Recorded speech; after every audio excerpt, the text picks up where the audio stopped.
Khabib and Islam are already considered to be a part of the top 3 lightweights to ever fight, with most people having the lightweight GOATs in some order of Khabib, Charles, and Islam. Despite there being a clear recency bias there, does anyone actually think BJ Penn, Frankie, or Conor have any argument over them? The only way you can really dispute this is if you want to set the parameters of the debate to the highest peak, in which most people would attempt to make the argument for Conor or Khabib. But regardless of that, with UFC 302 coming up soon, Islam is one win away from tying Khabib in title defenses, and we're going to be breaking down if with the win, Islam would surpass Khabib, and what Islam would need to do in order to become the undisputed lightweight GOAT. For starters, from a fighting perspective, it's generally considered that Khabib has the better cardio and the better fight IQ, whereas Islam has the far superior striking. And when it comes to wrestling, I don't think it takes a genius to see that they're around the same level. Now, I know Khabib fans would lose their mind whenever their GOAT is taken down a pedestal, but to say Islam doesn't have the better striking is pretty insane, especially if you take Islam's painful but impressive knockout over Volkanovski into account, considering how the first fight went and how much striking there actually was in that fight. He also painfully knocked down Charles, which led to the submission that led to him winning the belt. So in terms of fighting styles and actual skills, I think it's hard to determine who's better without getting into resume, because the way Khabib was beating opponents looks totally different than how Islam is winning these fights. And honestly, being a professional couch coach myself, I feel like a bit of a clown trying to critique them in terms of technical fighting skills. So their resumes, and obviously the elephant in the room is Islam's knockout loss. Now, this happened before they fought relevant opponents. Islam was around 24 years old, and it was his second fight in the UFC. He got caught, knocked out cold. For more context, Adriano Martinez went on a 5-fight losing streak after that and is far from being a relevant fighter. I think in most situations, people won't hold this against Islam. A lot of great fighters have MMA losses early in their careers, like Usman, Conor, and Colby.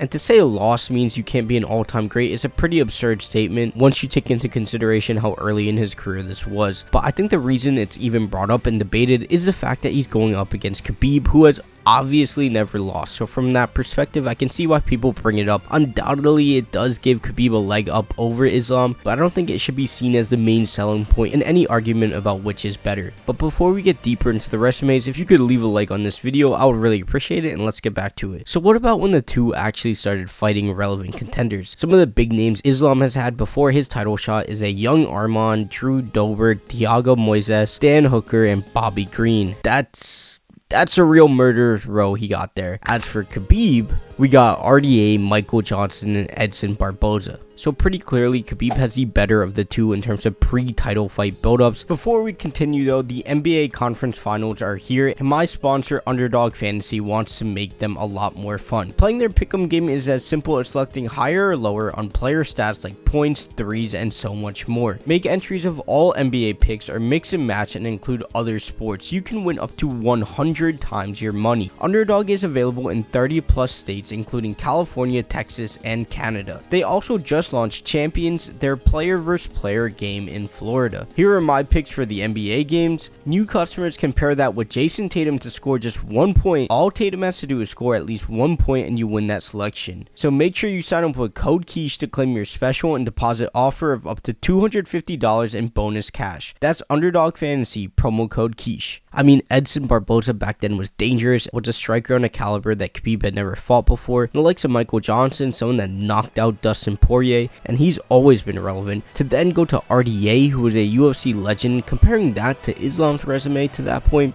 it's not even close. I understand for the most part, it's not Islam's fault because him versus Beneil never ended up happening, but regardless, Khabib had the better resume to that point, so let's just jump into the championship fights. Khabib vs. Al compared to Islam vs. Charles is not even close. Islam fought Charles, who was on the brink of surpassing Khabib, and he knocked him down and subbed him in round 2, whereas Khabib went 5 rounds with a real estate agent. How does Khabib of all fighters not get Al Iaquinta out of there in 5 rounds? For that to go to a decision is insane, and I don't think anyone needs that much convincing that Islam clearly had the tougher fight. From there, you go to Khabib vs. Conor and Islam vs. Volk. This is where things get weird and dicey. You have Khabib fighting a Conor who had been out of the cage for over a year, but he had never lost at lightweight, and his last MMA fight was against Eddie, which is arguably the greatest performance in the history of the UFC. Where you compare that to Volkanovski, who had never lost in the UFC to that point. He was clearly the featherweight GOAT, and he was at his peak, but at the end of the day, he is a featherweight, and that fight was super close. And whenever I watch it, I score it differently, and just for that reason, I have to give it to Khabib because of how much of a hard time Islam had with Volk. And I understand Volk is seen as a superior fighter to Conor, but Conor back then was still seen as an elite fighter. His training camp may have been a disaster, but at the end of the day, Khabib was dominating that fight, and Islam had some moments where he was really hurt in that Volkanovski fight. Moving from there, you have Khabib versus Dustin and Islam versus Volk too. And it's pretty clear here that this goes to Islam. He literally had kicked one of the greatest fighters of all time into the shadow realm, and Khabib almost got submitted in that fight, and he ended up winning in round 3.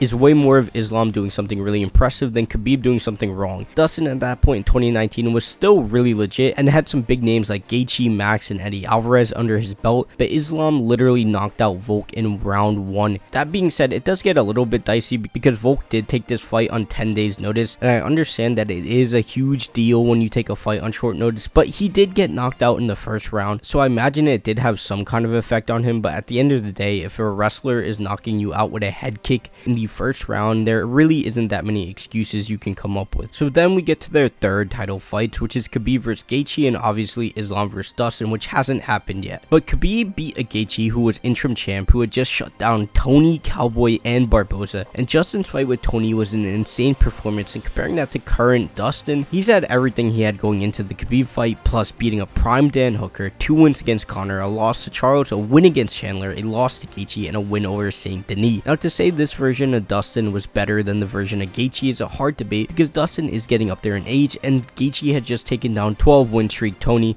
who is supposed to fight Khabib. So I do think this goes to Khabib. Granted, Islam doesn't have a spectacular knockout over Dustin, but I think to this point everyone can see with Islam's resume being covered with fun fighters, featherweights, and what would be a 35-year-old Dustin, Khabib would still beat him out because Khabib fought Gaethje, who had just beat one of the lightweight goats in Tony, so Islam would still need to do more to surpass Khabib. It's clear whoever wins at UFC 302 will be fighting Arman next, unless Islam loses a super close decision. Then I think we see that rematch. But if Islam beats an Arman that just knocked out Beneil and beat Charles, I think at that point you would start to see a significant amount of people saying Islam is better. I mean, Arman looks like one of the best fighters in the UFC right now, and I think people would jump to say Khabib never fought someone as good as Arman. But I think with Islam's resume versus Khabib's overall, you would still have to give it to Khabib because of Islam's weak run to the title and the loss. But I think what would change everything is if Islam beats Arman and Leon beats Bilal. I think Islam would move up to welterweight and take on Leon, who at that point would have beaten Usman twice, dominated Colby, and beat Bilal. At that point, if Islam were able to take down that version of Leon, it would really throw this whole debate out of order, because depending on how Leon beats Bilal, we might be looking at Leon as one of the greatest welterweights of all time. And if Islam knocks out Leon, I think it would be really clear that Islam is over Khabib. And if Islam subs him early, the same thing. But I think if Islam etches out a sketchy decision, I think there's going to be a lot of people there that are still 50-50 in the debate, and he would probably need one more defense in either weight class to turn people over. I think for me personally, a decision win for Islam, even if it's close, would put him over Khabib for me in terms of resume, and that's what makes this debate so intense. It's the fact that Khabib retired so early, and it makes it really hard to scale him in terms of all-time GOAT discussions, because from a resume perspective, it would really only take Islam